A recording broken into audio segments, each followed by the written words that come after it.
Good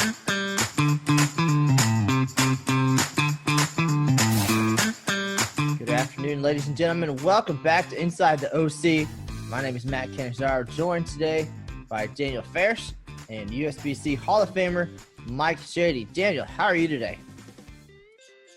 Doing well. It's a little cold here in Kentucky, but doing well, Matt. All right. Well, we're glad to be back. We have a great show today. We're going to talk to Mr. Shady, our lifetime average leader at the USBC Open Championships. Mike, how are things up in your part of the country? Things up here in Erie are fine. They're cold, about 36 today. But for what's kind of going on, I'll take it. Well, it is a crazy time in America right now, and really across the world. And you guys were just like thousands of other bowlers getting ready, looking forward to the Open Championship starting in Reno. And we're pushed back just a little bit here. But let's first dive in and talk about what life is like for you in PA right now. Of course, you're a school teacher and a full-time bowling coach as well. So out there trying to make lives better in every aspect. But just talk about the last couple of months for you and what you're doing to keep busy and keep sane a little bit. Well, things are, very, very similar to the rest of the country. We actually canceled school the rest of the year. Last week, the governor came down with that mandate, fully online right now. All our kids are being instructed online, which means I'm teaching online. A little bit of a transition. I've been doing things online within my classroom, but still kind of blowing it out online through the last couple of years. So I had to transition a little bit, learn some different tools, but I'm busy doing that every day. The kids are they're doing well. Students are doing well, and my kids are doing well. The two I have. Bowling, as you all know, kind of came to a standstill. I haven't taught any coaching in the last 3-4 weeks. I also do spring baseball. I'm one of the high school baseball coaches out here. So we canceled our season this past week, all spring sports, canceled our spring trip. Everything is evolving around the home right now. Right now, in the school world, you teach business, and in the bowling world, bowling is your business. Also, a USBC silver coach, again, Hall of Fame in 2017. But now some quality time at home with the family, right? So that's got to be a plus as well with what sounds like a very busy normal schedule for you. Talk about the time at home with the wife and kids, and just kind of what that's meant to you. Well, my wife's a teacher as well, so we're on the same schedule. So she's teaching out of the house as well. I have 2 high school children. One's a sophomore, one's a freshman. Just like everybody else, we're together 24/7. And it's, I've slowed down a little bit. Things have slowed down, which is a blessing. I'm a pretty busy guy. I teach full time, and then in the spring I go to baseball and I do that. And then weekends I'm coaching all weekend for bowling. So that has really slowed down. So it's a lot of quality time, many projects I've had a chance to catch up on. So through all the challenges and trials that we've seen in the last 3-4 weeks, there's been some positives as well. Now, in your time at the Open Championships, of course, this is Inside the OC, and we've got some great numbers, a great career for you on the tournament lanes. I know Daniel Farish, again, is our stats guy, our numbers guy. He's had a chance to look over your record at the OC. Daniel, any initial thoughts or questions for Mike and the amazing career that he's been putting together so far? Well, one of the numbers that I was looking at, and this isn't something that I have tallied for any other player in the history of the OC in my short time working, at the OC, but in the 24 years that Mike has bowled this event, 10 of those 24 times, his all events total has been higher than the number of the calendar year it was that year. And he started bowling in 1996. So that tells me that 10 times his number was above whatever that calendar year was. I mean, his first 20 years over 1,900, Mike, that is, unheard of. The only player in OC history to do that. So I guess the first question about your numbers is not so much how you did it, because every year is different, every tournament's different.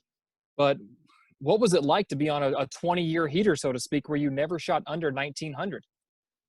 Well, I'll be honest with that streak. I really wasn't aware of the streak until about year 18 with Jeff Riggles, my teammate.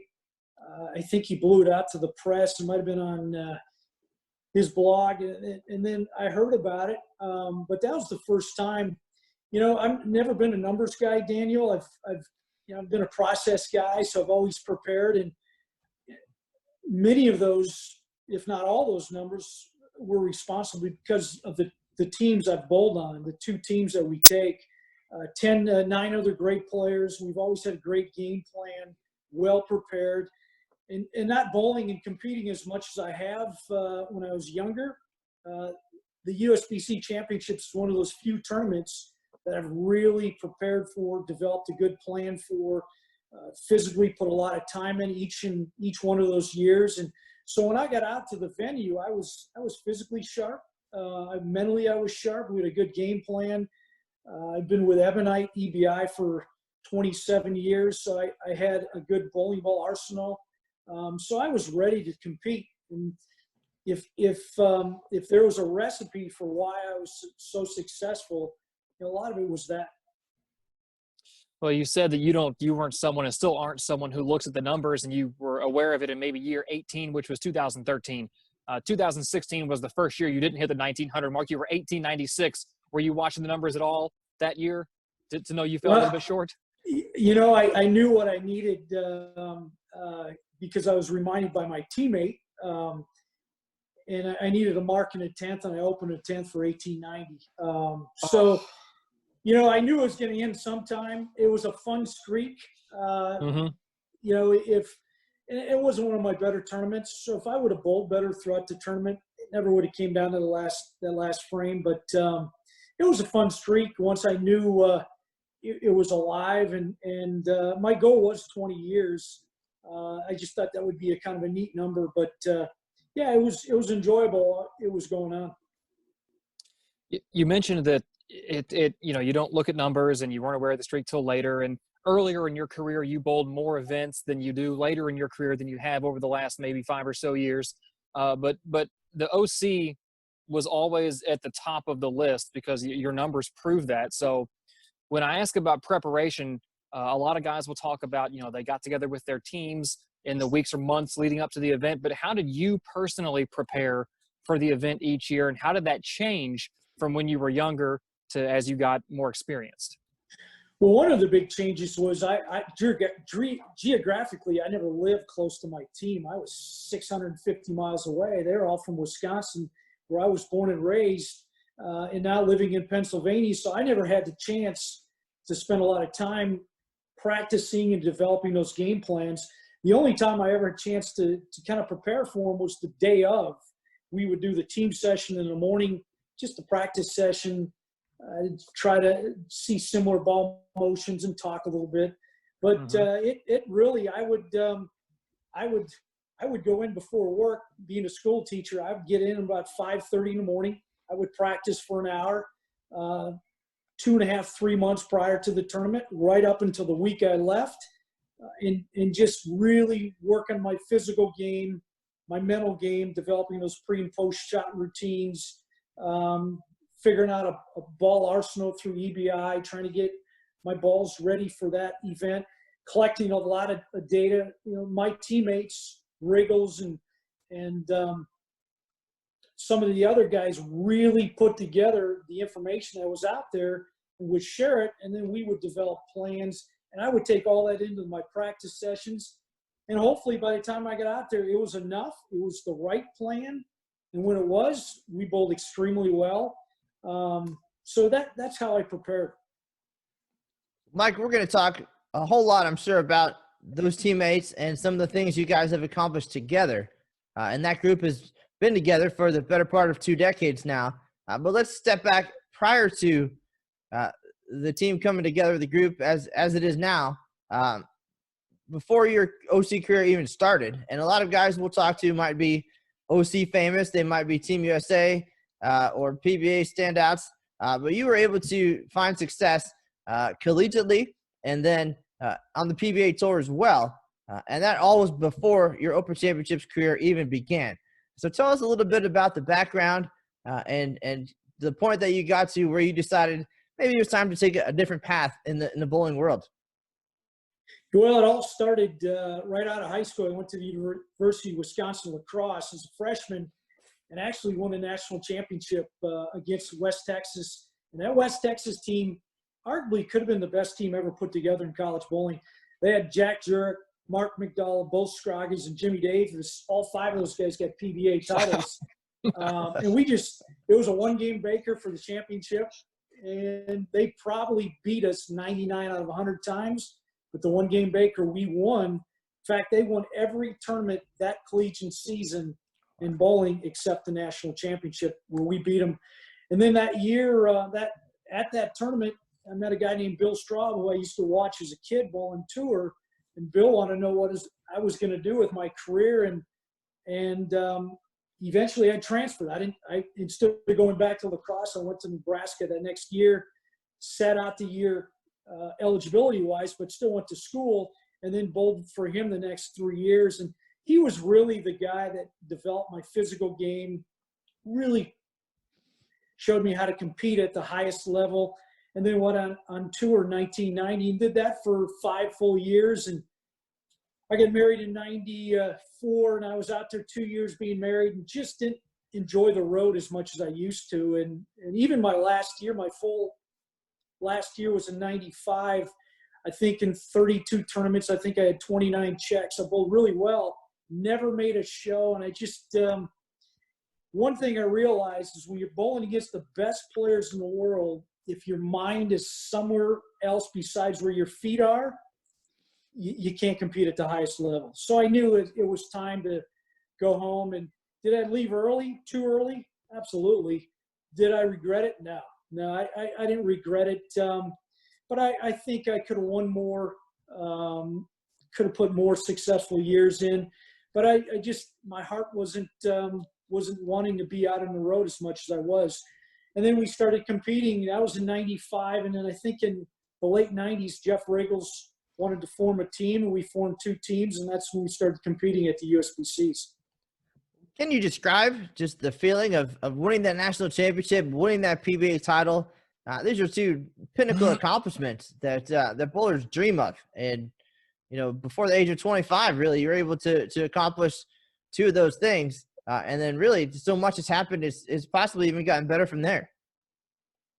Well, the National Collegiate Championship, it's just knowing who we beat at the time was the most glorifying and gratifying. As I said, as you look back, could have been the best team of all time. And Jack Jurek at the time was all world. I mean, Jack won everything, was one of the best players in the world at the time. He had Mark McDowell, All-American, Bo Scroggins, what those guys have done, Jimmy Davis. So that was, it's one of those Villanova upsets in basketball, if you will, one of those Cinderella stories that we accomplished that year. So that was a great start to my career. And then, my PBA title I won in Dublin, California was the Earl Anthony PBA Open, who was a guy I idolized as a kid. And, I won his tournament, spent a weekend with Earl, developed a friendship with Earl. So that was a really special tournament. And then going on and winning the USBC championships with the team. I mean, those are almost my biggest of my career because it's so hard to win out there, even as good as you can, the teams you can put together to win that event, the national championships for the USBC, very, very difficult. So, I've been fortunate, been around some great coaches, bowled with some great players, had great opportunities, just a lot of, just really the gratitude that I know I need to give to the game is there because of just how fortunate I've been over the last 30, 35 years. Well, now, my first opportunity to meet you guys was in 2005. It didn't take long to realize that you were going to be one of the teams to watch for countless years to come. But at that point, I think your captain, Jeff Riggles, probably knows about as much as the Open Championships and its history, the prestige, and things that you guys learned being from Wisconsin, understanding how much it meant to the bowling community there to want to come out and be successful. At that point, he'd already had 2 opportunities to win Eagles, and that was an experience and a moment he wanted to share with you guys as a team. If arguably, again, you can put 5 of the best bowlers in the world together, and they may not gel, they may not mesh. You guys have both. You have the talent, you have the chemistry, and it has been that way the entire time. But everybody has a very specific role on that team, and even just as a first-time onlooker, it's pretty obvious what those roles are. But talk about that team, that environment, and then maybe get into what each one of you brings to that dynamic. Well, Jeff's the catalyst behind that. Both teams, our team. I mean, it was his idea to put the team together. Nobody is more prepared for that event than Jeff Regals. Him and Steve Richter. I mean, they get all the communication. They study it. They've got contacts, and then they disseminate, game plan for the rest of the team, and they share it. And we collaborate and we talk, we communicate. And so Jeff was really the catalyst behind, the success of our 2 teams. And we've been really fortunate. And he's made it so easy for me. I mean, literally, and I said this in my Hall of Fame speech, is one of the reasons, I'm in a Hall of Fame is because of what he put together. Jeff tells me when I have to bowl, how much I owe him, where I'm staying, and I show up and bowl. That's literally, I do nothing except make sure that when I'm out there, I'm ready to compete. But Jeff has done all that for all those years, and I'm just really fortunate. But he started with the Faball teams years ago, some of the most successful teams in the history of that tournament. So as a young bowler, he was mentored by Rich Wonders and some of those guys that had lots of success and just knew how to compete in that event. And then Jeff kind of brought us underneath his wing and brought those 2 teams on, and the rest is history, as you say. Well, that 2005 Team All Events run was a lot of fun to watch for all of us in the venue at the time. Certainly made some great stories as well. Tell us about being in that moment. And by the time it was over, it was pretty quiet. You guys pretty much had the place to yourselves. But you got there. You can't win unless you're in the lead. And that time you got there, you waited it out. Scores were lower that year. Lanes were tough. But talk about just getting there and the wait, and then finally the elation of being champions at the Open Championships. Matt, we've been close so many times, and I think I shared this with you. For many years, we left with a lead in that tournament for many, many years. And, it's one of those things that I really never tracked it day to day because I knew Jeff would. And I knew if we got beat, I would hear about it immediately. But you always have your fingers crossed because it's so hard to leave there with a lead and then try to hang on for 3 or 4 more months with great teams and players coming after you're done. Especially with teams knowing our game plan, how we played them, where we played the lane, how the lanes transition. The longer that tournament goes on through the championships, the more information's available. So, the chance of winning that is, it's difficult if you bowl early in the season because there's so many great teams. The communication, the social media today is much different than it used to be. So, yeah, you put up the best number and you hope it's enough. Many times it's not going to be, and that year it was. Now, Daniel stepped away there for a minute to look over some notes and grab some more info, especially back looking at that 2005 year. Daniel, we were talking about the Team All Events run as well as some of the roles of the guys on the team.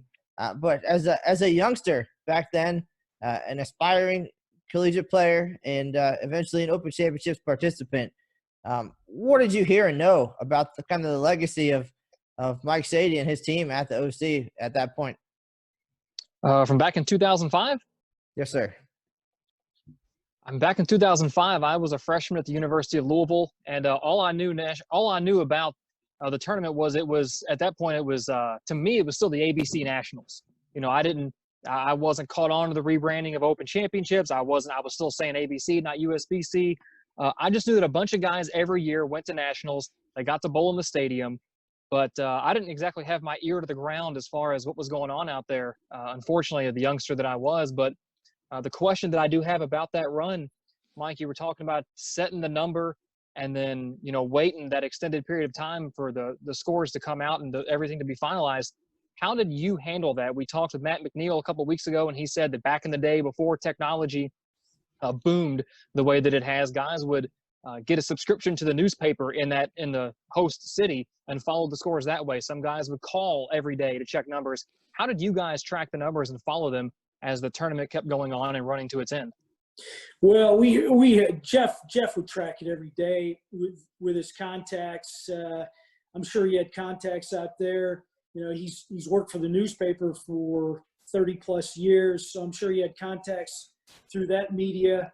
But he was our go-to guy of how teams are bowling. I mean, anytime somebody was getting close to the all events number, we'd get a phone call or a text that somebody's got a shot to go around us, and then we get immediately as soon as they couldn't get there, or if they still had a chance, we were updated. So Jeff was behind all that. That was my communication to whether we were still in it or somebody beat us. Now, if you answered this while I stepped away, I apologize. But would you, as a competitor, would you rather bowl, let's say, the first 3 weeks of the event and set the number, or show up in the last 3 weeks knowing the number you've got to beat? And if you beat that number, you have a very small window of time to wait for that final number. I would rather go on the back end, Daniel, and for the reason is I got more information. I know if it's a high-scoring number, I know that I've got to be less conservative, whether it's ball sequencing, ball choice, changing some tools for ball motion, whatever we're trying to do for a game plan. If it's a higher number, you got to gamble a little bit more to strike and get to that number. Or if it's a lower number, you got to be more conservative and know that by getting to that third game, if it's team, you set yourself up for a chance to take the lead. So I would rather go later than sooner. Okay.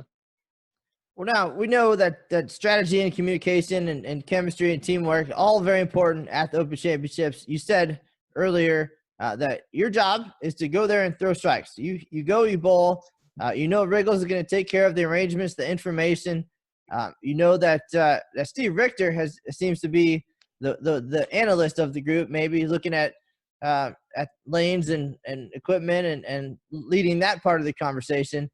And then Gail Myers and Mark McDowell in that year, that world, again, they're right there with you, being the steady guys, the steady performers, throwing strikes. And I think that's part of the strategy for Wriggles is to take some of that pressure and that weight off you guys so you can just do what you do.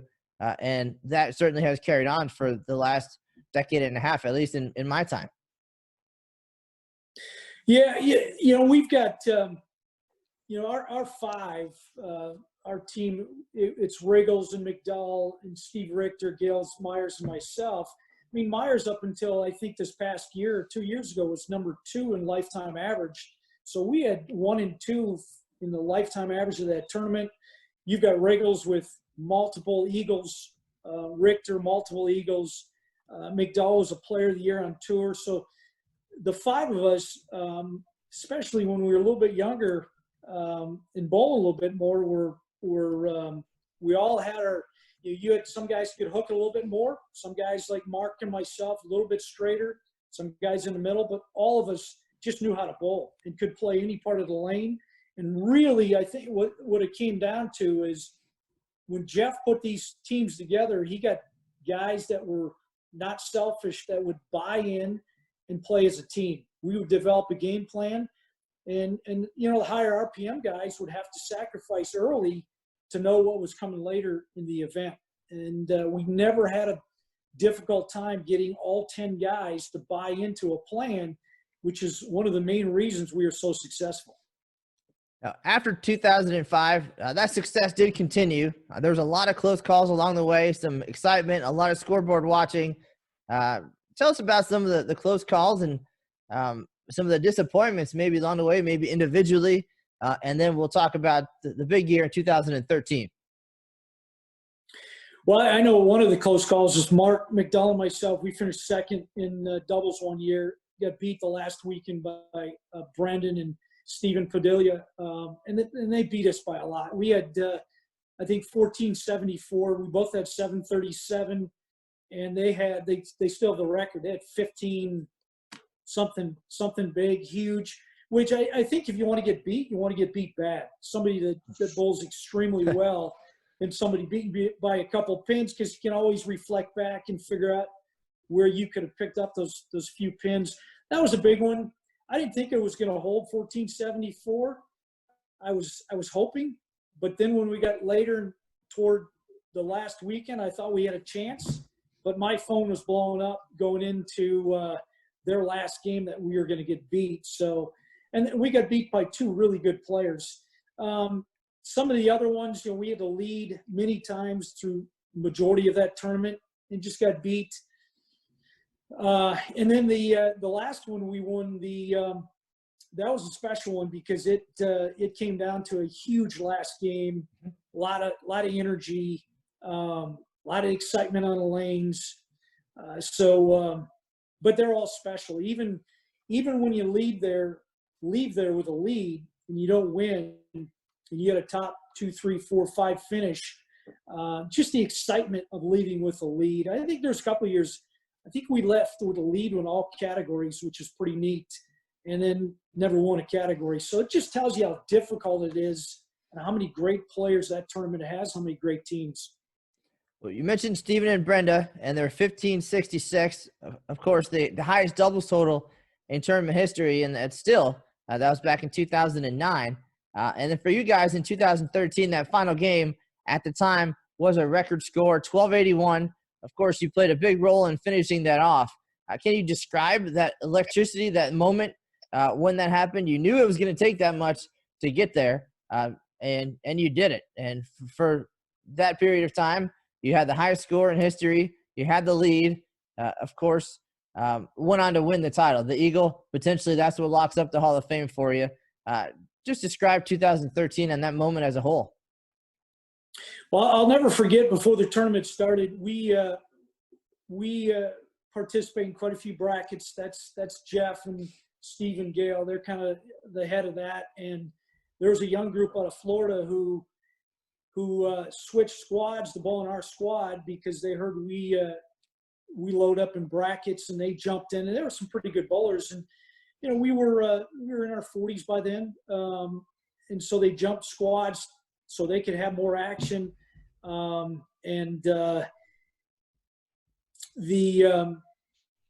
fun part about that tournament, as I reflect back, was young 20-year-olds, and I would have done the same thing when I was in my 20s, looking at some 40-year-olds that maybe looked like they were past their prime. And I remember bowling as well as we did that night. And if anybody knows Wriggles, how emotional he gets on the lanes, immediately they knew that they probably should have kept the squad they were originally on, because once Wriggles found out why they switched, the energy got kicked up a couple of levels. So that's one thing I remember. And then just going to the 10th frame and knowing what we needed to take the lead was exciting. And then coming down, as I bowled number 5, I needed that first hit and threw a really good shot. And the excitement we had on the approach and the set tee area, that's something I'll never forget. Now, does that moment pretty much describe the Open Championships and you guys gathered there on the back of the approach and just celebrating, and just that's the environment. That's the type of feeling I think that brings thousands and thousands of bowlers to the event each year. That's what's special about the USBC Nationals is you get a chance to compete at the highest level. You get a chance to do something special with guys that are friends. You bowled well with for years and developed some really strong relationships with. And those are the things that I'll never forget. I would trade everything I've done in this championship for that, because that to me is that would be number one on the priority list, is the relationships, the memories that we developed over the last 25 years. It's what it's all about. I mean, when I reflect, I don't remember about the hardware. It's all about the excitement, the enthusiasm, the teamwork, just the support, and then afterwards having the fellowship together and really, putting that into, your memory bank for something you'll never forget. Now, again, coming up in 2020, another milestone for you, also at the National Bowling Stadium. Your 25th year is on the horizon. It's been a great career. I have no doubt you're not done yet. Even your lowest all-event score on any year would be somebody's dream score, I think, for most of our bowlers.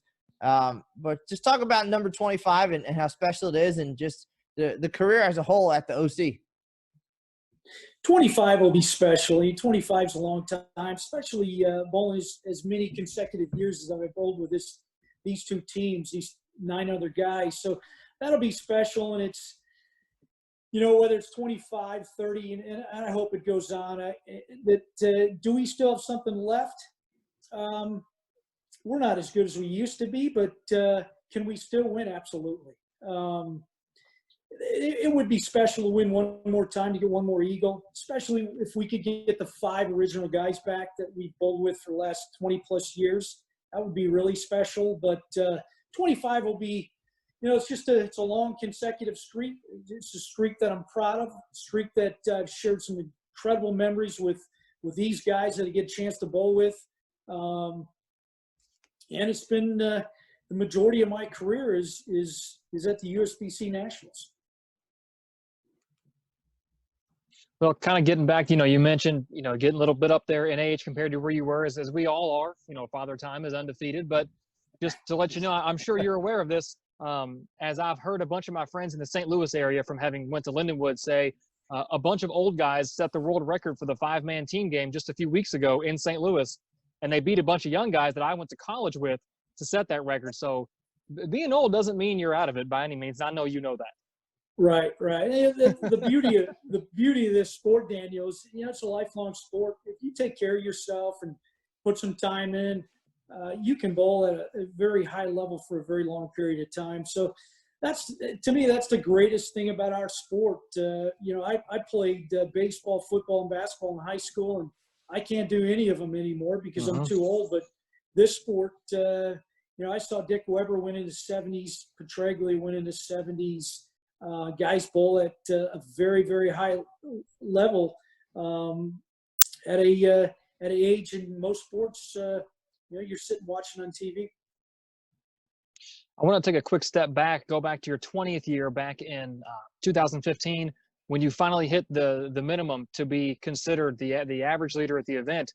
What was it like when you hit that, that 20th year was completed and you were the career average leader at the OC and you had such a wide margin? Did it hit you in a different way that you had such a big lead over the next highest average, or was it just another feather in your cap, so to speak? Well, again, not knowing the numbers, Jeff pointed that out to me, shared that number with me. I think what it did was it just kind of summarized my preparation for the last 20 years. I've always felt a little bit of pressure not to perform well in the event, but perform well for my teammates when I got out of here, because I knew they counted on me. So I knew I had to put some time in. So I always put a good amount of time preparing for that event to get as physically as I could in shape, as sharp as I could bowling wise. So when I came out here, I was ready. So it was, it just kind of gave me a lot of reflection, a lot of belief in that if you prepare and you put time into your craft, you can do something special no matter who you are. So it was a good feeling. As we've covered, not only go ahead, Matt. I just wanted to jump in and say I don't like making mistakes, and I know Jeff Riggles is going to call me on it 100%. But earlier we were talking about kind of the progression of your career, Mike, and I said 2013 for that big year in Reno. And I knew it was 2011. I know it is. I lived it in that moment. And I was talking about 2013 earlier with some other folks, and I just wanted to clarify that I'm not losing my mind at my old age, and the OC is still as fresh as ever, and looking forward to reminiscing and making new memories as well. But just wanted to put that out there before I got called on it. Well, you'll get called on it. You know that. 100%. But what I was going to say is that, as we talked about, not only are you a great competitor on the lanes, but you're also a silver level coach, assistant coach with Team USA. Talk a little bit about what it's like working with the next generation at the coaching level and helping them progress their game to get to that next level, to presumably maybe get to where you are at this point in your career.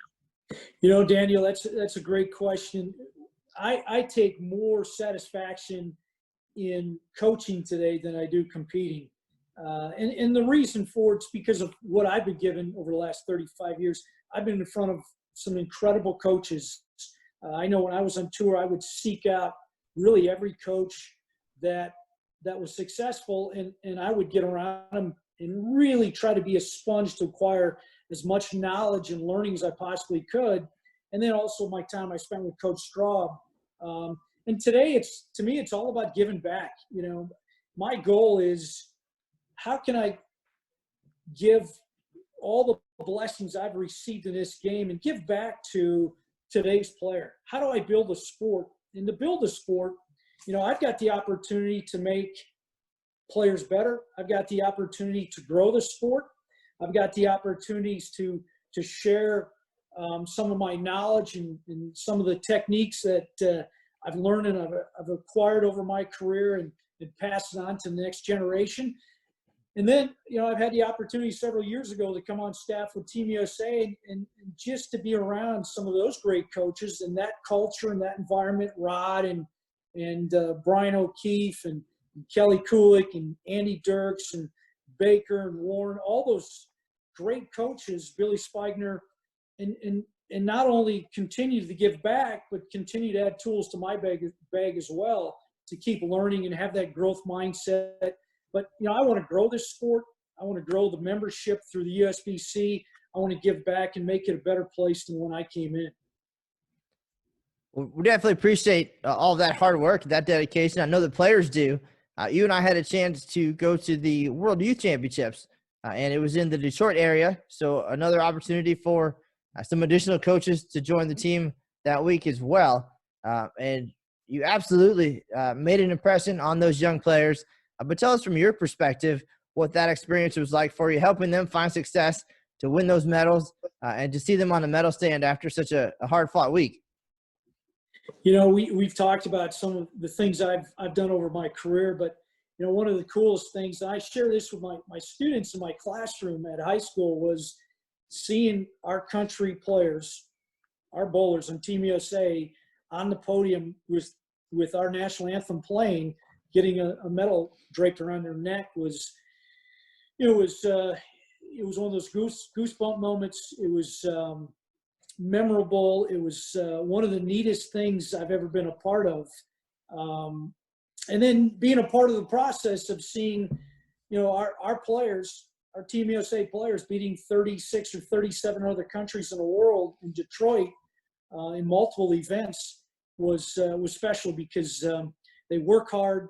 They've got that mindset. We've got a great staff of coaches. We've got a great program through junior goal all the way up to the training center that Rod has developed down in Arlington.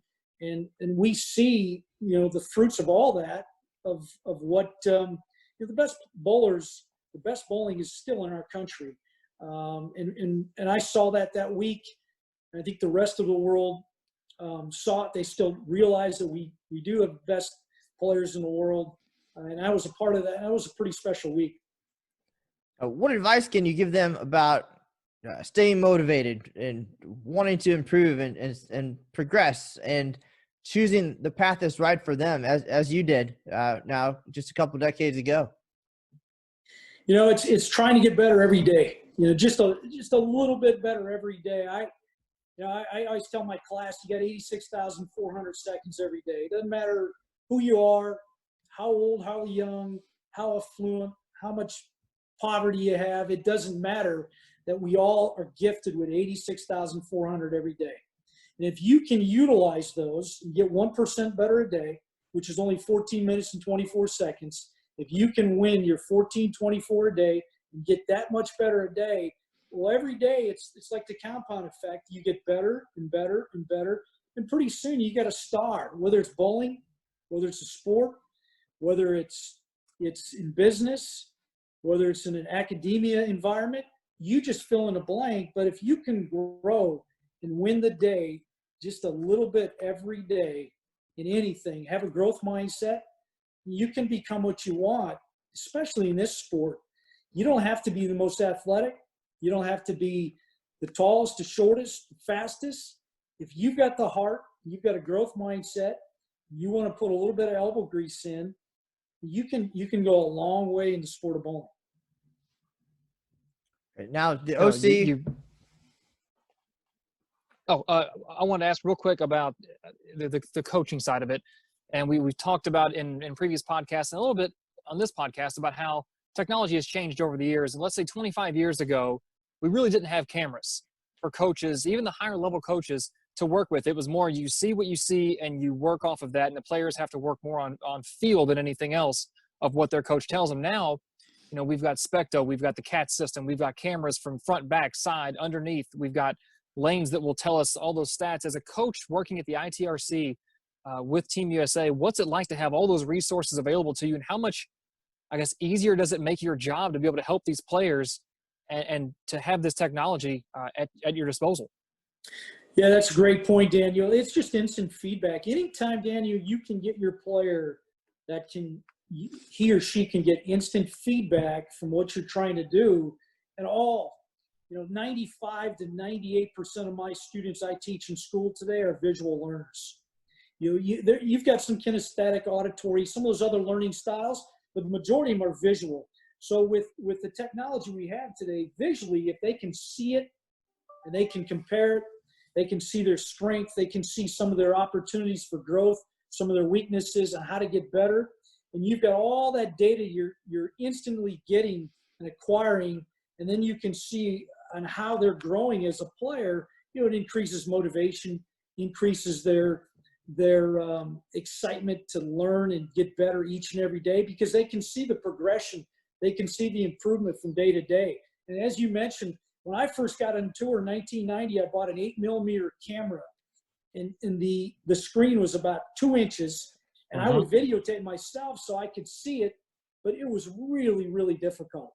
And today we've got iPads and we've got Specto, and you've got your phones in your pockets, and you can go to Coach's Eye or any of the other Coach's apps and instantly get feedback. And then you also can get feedback from a coach who could be on the other side of the world by looking at your video and get you could get it analyzed and get feedback immediately, where years ago that was impossible. And that's one of the reasons players today are getting better sooner.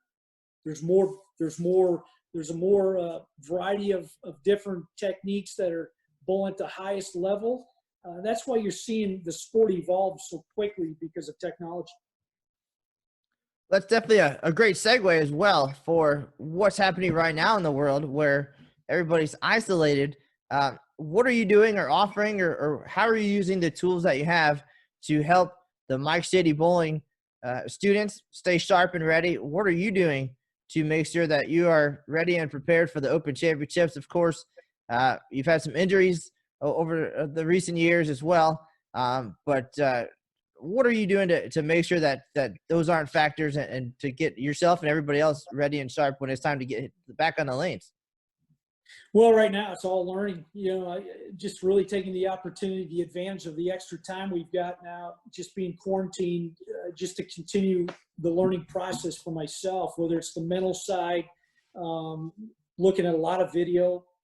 I study a lot of different games, just try to continue to learn as an educator, coach, which also helps myself in my own game. Physically, I've had no chance of getting to the lanes, obviously, because everything's all closed down. But physically, on a cardio and resistance side of getting in shape, I've got opportunities right now to get in better shape. So when we do get to August, which is when our USBC championships are, and if it is current and things are scheduled as is right now, I'll be ready, because eventually this is going to lift. My summers are open. I don't teach in the summers school-wise, so I've got more opportunity to prepare even more in the summer. But for my students, my players, a lot of stuff right now is all mental. Trying to keep them mental health, trying to keep them, up. I think relational right now is more important than anything else. Just making sure they're well, making sure they're growing. There's a lot of things you can grow in right now. The mindset you can really start to evolve in right now, whether it's through meditation, whether it's through just acquiring more knowledge, whether it's through self-talk, scheduling in the morning. Do you have a plan? It's easy for a young player today to get off a routine, sleep in, wellness as in eating, physical conditioning. It's easy to slide out of those routines now. And right now it's really important to get even stronger, more strict routines. So there's a lot of things like that I'm supporting my players with, and players should be looking at as well.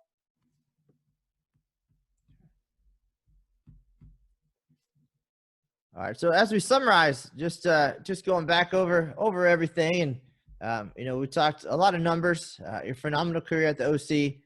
We talked about the Eagles in 2005 and 2011, and then the Hall of Fame in 2017, as kind of being the cap at this point. Can you describe just hearing that? I know it probably never gets old to hear that, to walk around and see the Eagles. I know you guys joke about having the Eagle dusters there supporting you and watching you. That would be the wives. But just to see those all the time, and just to think on those moments, and to know that you are a USBC Hall of Famer. Can you describe those feelings? Well, it goes back to gratitude. There's just so many people in my career that I've got to be thankful for, from the coaches to really all the way back to my father, my mom and dad who owned a bowling center, and I was brought up in that industry, to, as I mentioned, coaches, to my teammates, Jeff Riggles, putting this, the catalyst, putting this all together. All the 9 other guys I've bowled with over the last 20 plus years, to, my family here, my wife and my kids for supporting when I'm out trying to prepare for these tournaments. And then all that hard work was really summed up and put into the USBC Hall of Fame. So just a lot of gratitude there. And it, to me, it's a segue of, again, back to what we talked about earlier, how I can give back and build this sport. It's created some visibility for my name, Mike Shady. So, it's added some credibility, so I can continue to coach and evolve players, grow the sport, which leads me into, Mike Flanagan, who both of you guys know extremely well. Mike is, we decided a few months ago to develop a portion of his business with coaching, to try to build a sport through Inside Bowling on YouTube. And in fact, the first video, we just finished 16 video clips. The first one being my 5 secrets on how to be successful at the USBC championships. And I believe that'll be airing this week through Mike's channel. And it goes through 5 simple secrets, techniques that I've done for 24 years, going to be 25 this year, and why I've been successful at the USBC championships. So, as I look back, it continues to grow, evolve. I continue on. Do I want to compete at a high level? Absolutely. I'm not done competing yet. And but most importantly, I want to grow this sport. Based on that, and the fact that we talked about the feelings you had representing Team USA as a coach, as you get to that point in your career, is there any aspirations for you to actually compete with Team USA, the Team USA program, at some of the senior events coming up down the line, or are we going to see you out there with that jersey, but in a different role? Well, I would love to put that. Just one more thing in my portfolio before it's all over is absolutely compete. The problem is, being a teacher, I've got about 8 more years before I retire as a teacher. But if that would ever transition, to the summertime, I would definitely put in my name and see if I could get on the team and represent my country. As I mentioned, what I saw in Detroit 2 years ago when we won the Worlds, our junior Team USA, and I was part of that, that was one of the most impressive, emotional, neatest things I've ever seen in my career. I can echo that sentiment. The year that I was on junior team, I got to go to 2 events. One of them was the American Zone Championships down in Puebla, Mexico, and we won the team gold down there. We beat Brazil by over 200 pins, and it was for someone who went into because my first junior gold was 2005, and when I made junior team that year, I didn't know what it was. So for someone who didn't know what it was a year before, to feel that elation of winning a team gold, that is up there. Being 15 years ago in my youth career, it's still up there as one of the biggest accomplishments that I've ever had throwing a bowling ball because of what it meant, wearing those colors, winning that gold medal, and doing it with my team, not in a singles, a doubles, or a masters event. Yeah, I think and just listening to that story, knowing that you experienced that, it to me, it's one of the anytime you can represent the United States of America in the sport that you are a master of your craft and you're one of the few selections and you bowl at the highest level, winning a gold is one of the greatest accomplishments you can have in this sport of bowling. I fully agree. Well, it definitely gives me some goosebumps as well, having been able to share some of those moments with you guys. Mike, we mentioned I was at that event in Detroit with you, and Mr. Farish and I go back to the Tournament of the Americas back during his junior Team USA tenure. I don't get to throw the balls down the lane, but certainly sharing in those moments is a very proud opportunity for me as well. So thank you, gentlemen, for both letting me be a part of those moments in your careers. Yeah, that was, and I'm sure you've seen a lot of that, and I'm sure it never gets old for you. Absolutely not. You know, Matt, I'm not going to let you sell yourself short here because you don't bowl a lot. You cover it more than you bowl. I think you bowl a couple times a year, and one of those times is singles and doubles at the Open Championships. And last year at the OC in Vegas, having not thrown a ball for a year, you shot like 1260 something at the OC. So, yeah, you may not toss the rock very often, but you can throw it. Let's not sell yourself short here. I appreciate that, and as rewarding as that is, having been a part of some of the most exciting and memorable moments at the Open Championships from a different perspective, the bar's pretty high. So I know I probably won't reach that level at any point, but the fact that I can live vicariously through 50,000 bowlers and hear their stories, it's all good. If there was an eagle for PR, hopefully I'd be in contention for that. Oh, you'd have it. Easily. Multiple eagles. Multiple. All right, gentlemen. I appreciate that. Mike, before we go, any final thoughts? Where can we find you online if we want to lesson virtually and from a distance? If we want to read your blogs, check things out, and where can we find these coaching segments one more time? Yeah, you can. Thanks for that, Matt. You can go to MikeShadyBowling.com. I've got blogs on there. I try to put physical information, mental information. There's a lot of good stuff on there. Camps. I got 4 camps this summer. I don't know if they're going to go with what we're in right now. Hopefully the 2 in August will go, but you can find lots of information. Because I got more time, I'm redesigning my website now, just trying to make it a little bit more user-friendly and really trying to get into the virtual learning because I think we have to do that. This is going to change a few things. But you can find me there. I've got a Facebook page. And then check Mike Flanagan's our new coaching segments. Every week we're going to blow a segment out for the next 16 weeks. So we're excited about that as well. All right, now, Daniel, you enjoy the numbers more than anybody, I think, on our staff. Mike Shady has shot 1,900 or better 22 times in 24 years, accomplished some great things. Also has a lot to offer as a coach, which is something you're always out there working on your game as well. But any thoughts, any summary on our first conversation here with Mike Shady? I do have one question, and I'm going to take this back to our last show with Dan Higgins. While talking about them winning the regular team title last year at the OC, I reminded Dan that despite taking the lead and eventually winning, and despite him shooting .755 in that team event, he also missed 2 single pins. So I'm going to take you back to 1992 when you won the Earl Anthony PBA Open at Earl Anthony's Dublin Bowl in Dublin, California. Your first shot on TV of that event against Dave Traber, you threw it in the gutter. And then you big forward on the spare attempt. What's going through your mind? Now, you ended up winning the event, so I'm not bringing up a blunder and a loss. But what's going through your mind when you open the match on TV, gutter, big four? Well, there's 2 points I want to make that when I think of that gutter ball. One was that was the first week the tournament committee on the PBA Tour banned having any type of rosin on the settee area for TV shows. And it was warm, and I remember, and Mike Durbin was very gracious, and he said it hit my ankle, but it was 6 inches from my ankle, never hit it. It was the reason why I went in the gutter.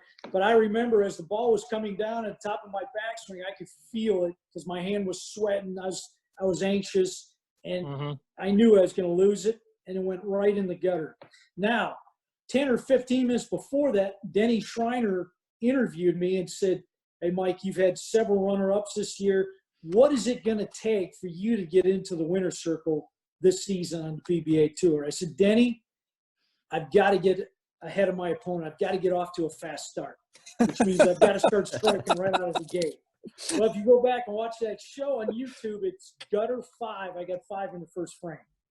But what it really did was that was the year I really started to hone in on my mental game. I started working with a guy named Dr. John Curtis out of Wisconsin. He was the Milwaukee Brewers, Green Bay Packers sports psychologist.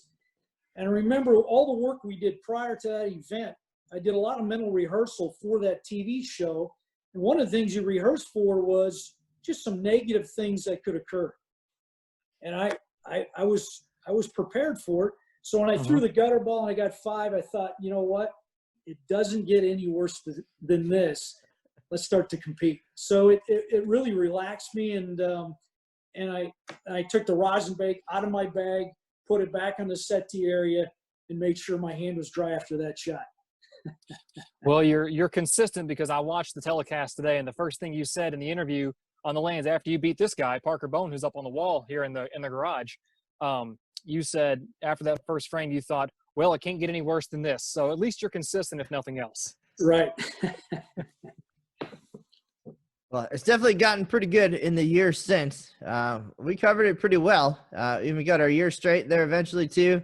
We appreciate both you guys being on today's show and reminiscing with us a little bit. Mike, we look forward to the 2020 event, celebrating 25 years with you, and whatever you guys have in store for us in the future as well, potentially with Team USA. Looking forward to those trips. So thank you for being with us. Absolutely. Thanks for having me and my team in Wisconsin. When you guys see this, looking forward to seeing you. It's been over a year. I'll be ready. And as always, Mr. Farish, thank you for your insight and all of your great questions along the way. Folks, we'll see you next time here on Inside the OC. My name is Matt Cannizzaro, for Daniel Farish and Mike Shady. That's the news for now. We'll see you on the lane.